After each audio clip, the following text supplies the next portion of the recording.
People are mad about one particular movie at this moment, and the reason why they're mad about it, they say that this is the crash of this year's Oscar, and maybe it is. We haven't had time to reflect because we were just thinking, man, we were just happy Bohemian Rhapsody didn't win, but this won, and a lot of people are pissed off about it.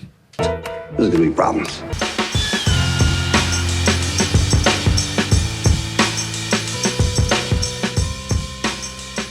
Why you breaking my balls? You know, that right now, listen, I'm going to just put it out there and say I put this in my top 10 because top 10 is personal. There's two things I've mentioned that I don't think are it's debatable. Mm-hmm.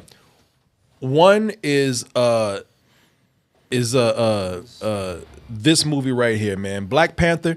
I said Black Panther's in my top 10. I'd put it right after that. Black Panther is something that is very personal for me. Yeah, it's debatable, the quality of the film. Sure. Right. Green Book is that way too. I had a great time in Green Book, but I'll be honest with you, did it deserve to win Best Picture? Personally, I have nothing against the movie. I don't think so. There was a comedian, I don't know what I was watching, but there was a comedian that said that Green Book was a movie for everybody because if I'm not mistaken, Mahershala Ali played not only a black character, but he was gay, right, as well? Yeah, he was a black gay guy. But then you also had Viggo Mortensen as this country redneck guy. The everyman who is learning to accept that. No, Viggo Mortensen, let me correct you. He's not even a country redneck guy. He's a flat out Italian cartoon. I love him so bada much. bing, bada boom. Bada bing, bada boom. And so, but the joke that I heard on this comedian or whatever have you, he was talking about how he could relate to that person. And so there was two characters that every part of essentially America could relate to in this movie. It's a highly enjoyable movie. Right. So everybody can be like, you know what? I saw myself in Viggo Mortensen. I saw myself in Mahershala Ali.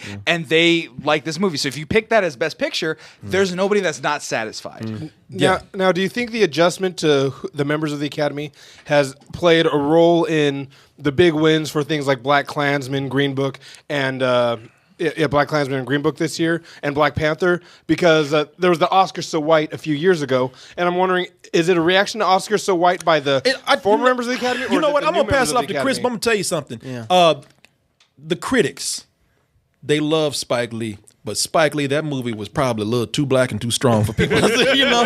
And it was, and maybe if you didn't have a Green Book out there, maybe this would have got. This wasn't gonna win Best Picture, but it would probably, I mean, it still got. The fact that it won a screenplay award was the reason why it didn't win Best Picture. Yeah, they had to give it something. Yeah, I thought it was a great film. It's based on a true story, inspired by a true story.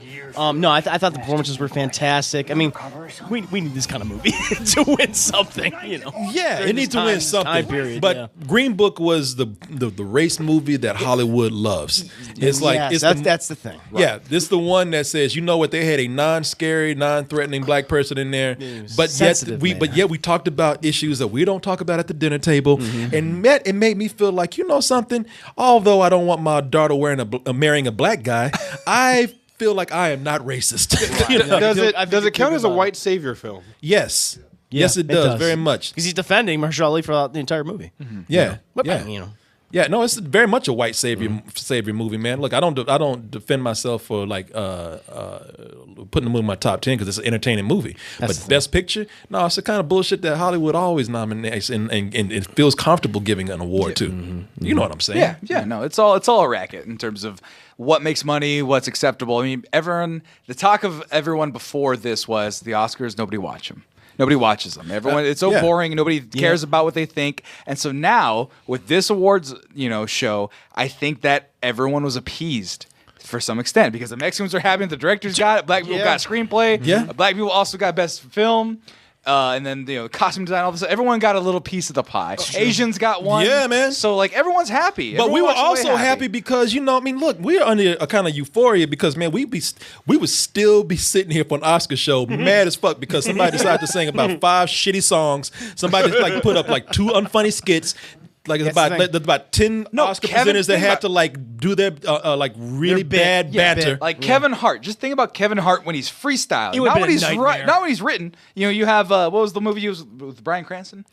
Oh, the Upside. The Upside. Yeah. So he's great in The Upside, and everyone's cool with that. But him freestyling, him being able to write his own jokes, writing his own segment for this, that would have been chaos. So you got Upside versus Night School there. No, Right. Yeah. Also, you'll go ahead. No, I always said he would have made it about himself too. Look at me, I'm funny. That's the problem with the Oscars. They let hosts come in and then they cater around the host. Yes. And they let the host like write skits and jokes and they just don't work. It's about the movies. Yeah. Although I do feel like well, hold on. I want to go in and say, first of all, people, thank you for coming in for Twitch. We got like a lot of people in here tonight. A lot of people. Yeah, we're gonna go to the chat and talk to them.